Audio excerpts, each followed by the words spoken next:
This video is brought to you by Digital Greyhound Racing, a new NFT game by BetNFT. The game is launching soon. For more information, go to betnft.run.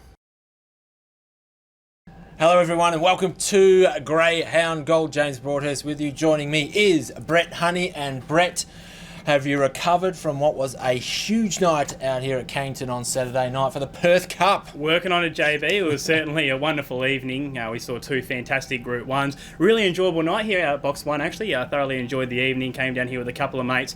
As we said, Mambo Manelli, a superb winner. Ticket. The golden ticket, this Absolutely, guy. Yep. Right in front of the goalpost, the finishing post. So, we saw Mambo Manelli take out the Galaxy. A lot of people doing cartwheels there. They got on the Futures and then Vice Grip, making sure it was the WA boys, the Sand Gropers, who took home the trophies this year on Perth Cup night.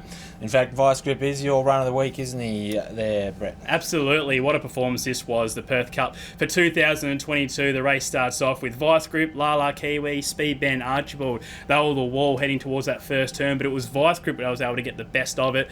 Archibald was able to get over to second. You had Speed Bandit there in third. Lala Kiwi sort of lost position. Rostered off, was able to use box one, get nice up there close on the rail. Eventually got the better of Speed Bandit for second, but as soon as Vice Grip got on the lead, the race was really all over there. Some superb sectionals up front. Really took a lot of ground off him in the last few stages there. So Vice Grip winning overall from Archibald. Hasn't he been a big revelation in the last couple of months? Yes. I remember this greyhound going around in a Mandra 490, not being favourite, going a few months ago. So outstanding performance to finish second there. And then you had Rostered off there for third. Two from the same litter in the top three for the Perth Cup for this year. The overall time 5:40, 18:29, 11:13 on the run home, 29:42 overall. A stunning performance from Vice Grip. There was a little bit of a debate about his heat win, but didn't he turn around and really bring out his best stuff on Perth Cup night? What a run. Oh, he brought it big time, didn't he, for the big race. And what a fantastic performance has been by Adam Smithson over the past couple of months. Absolutely. The dog arrived here in WA late last year. There probably wasn't a lot of expectations on what coming from Darwin, not really, no. What this greyhound was going to do, and gee whiz, hasn't it just taken off under his tutelage? Been a fantastic run by Adam Smithson and Vice Grip. It's been good stuff to watch. Plenty of racing ahead of us, though, there, Brett. Why don't we start with Friday night down there at Mandra? What do you like for that race? Absolutely, a little boutique card there, the 8-race card. My best bet comes up in race 7. This is number 4, Rip and Tomahawk. Talk about grade drops here. Comes out of the Perth Cup Series, finds a grade 5 provincial over the 405 metres here. He's run 2 of 2 this track and trip. I think the map looks okay. You got Alabama Shakes in box 3, who will show a bit of early speed. Just see Rip and Tomahawk, who has straightened out a lot more early on when he sort of started off. Rip and Tomahawk, bad fence crasher. This time he's going to be a lot straighter from box 4. Just see him sitting on Alabama Shakes, being just too good for him. I expect to see a run around the mid 2260s, and that would be more than enough to take out race 7 on the program Friday night. My value comes up in race 2, and that's number 5, Banjo's Girl. What a greyhound this been. She's had 126 starts, and she's won her last 2. This greyhound was a finalist in the 2020 Perth Cup, I believe, and is still winning races in 2022. This is a really winnable assignment. You've got boxes 1, 2 and 7 here, who I just don't think are running a lot of time at the moment. Your main dangers here will be 4 Bellicon Browse and 8 Impact Mac.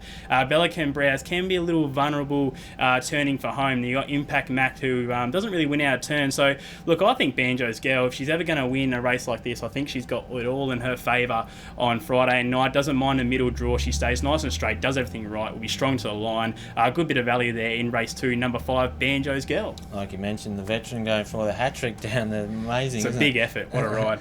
Banjo's Girl. All right, my best bet heading towards race 4, number 2, Got the Hammer. And mate, we have seen some consistent results from this greyhound, haven't we? And nice effort.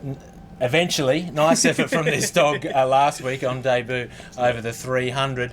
A few nervous moments over those first few strides. And we saw the week before as well, possibly he's a little bit vulnerable early, but certainly good enough to go on and win again here. Got the Hammer, so that's race 4, number 2, Got the Hammer, my best bet. And for my value play, heading towards race 8, number 4, Gong Manelli. Quite like the run of this dog last week. In fact, I've been liking this dog the past few starts here.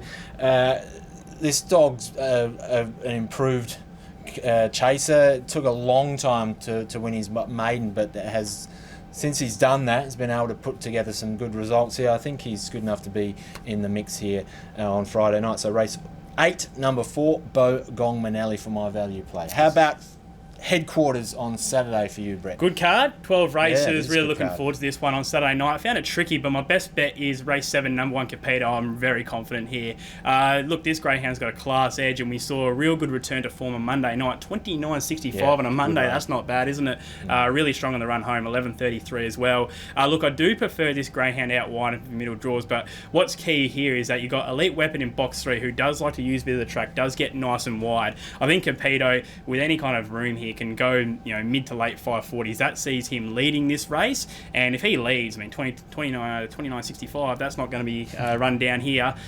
This is a very comfortable assignment for Capito. I think if he begins on terms, it should be a pretty easy watch there in race 7. My value comes up in race 11, number 8, bit of Fairy Floss, Firefly Ted. I actually don't mind backing Greyhounds that can show a bit of speed over 275, stepping up to 380 when you know they have run this track and trip before, and his last 2 wins have come over this trip from boxes 6 and 7, so box 8 is going to be no problem here. There is a little bit of speed on the inside, but I can just see him carving over from box 8, and if he gets on the arm, he's going to be running some pretty handy sectionals out front. I think the step up to 380 is key here, and I'm keen to get involved in a value basis this Saturday night. Race 11, number 8, Firefly Ted. What about yourself this Saturday night? All right, Brett, well, I'm heading to race 12, the last on the card. The dog jumping out of the pole here, Who Told Spider. I'm doubling up. This dog worked last week. Yeah, did the job for me last week for sure. So every time I've doubled up though, Brett, it's never worked out for me. But I think this is the dog. It can be a bit of a weight. It can be, yeah. This is the dog to break the hoodoo for me. Who Told Spider? Look, 3 really important components in short course racing if you're going to be successful.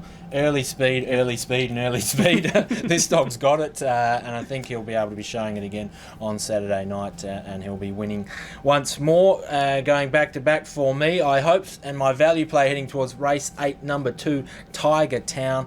I think is one This of... was stiff last week. It was very stiff, wasn't it? Almost got clear early, almost, and had you been able to do that, would have been a different result, I reckon. There's 3 main chances in this one. Tiger Town is one of those. Gets the inside draw on this occasion, generally pretty quick early. If he jumps like he did last week, he hopefully won't be getting the interference that he got last week, and he should be going on to win this one. Hopefully getting a bit of a price, even though we don't have a full field here. Race 8, number 2, Tiger Town for me for my value play. We've also got Shorty Sitzable showing those up at the end of the show as well. He's kind of similar thinking to us on a lot of these. Yeah, we're teaming up, which hasn't worked well yet on Greyhound Gold. We have in some other platforms, but not quite on Greyhound Gold, so hopefully we can break that little hoodoo this weekend. He's been in really good form this whole year, Shorty's been going superb across the different places he tips, so really looking forward to this weekend. We got our tips in first, though. Absolutely, yeah, 100%. So if they go bad, then it's our fault. No, we'll share the blame if they go wrong. Right, but we'll definitely first if they salute. That's right, they will. Just remember, of course, we are still under restrictions. 150 only on course. If you're turning up. Yeah, make sure you book, but do so. Turn up. Pretty great racing ahead of us. If you can't make it to the track, we'll see you next week on Greyhound Gold.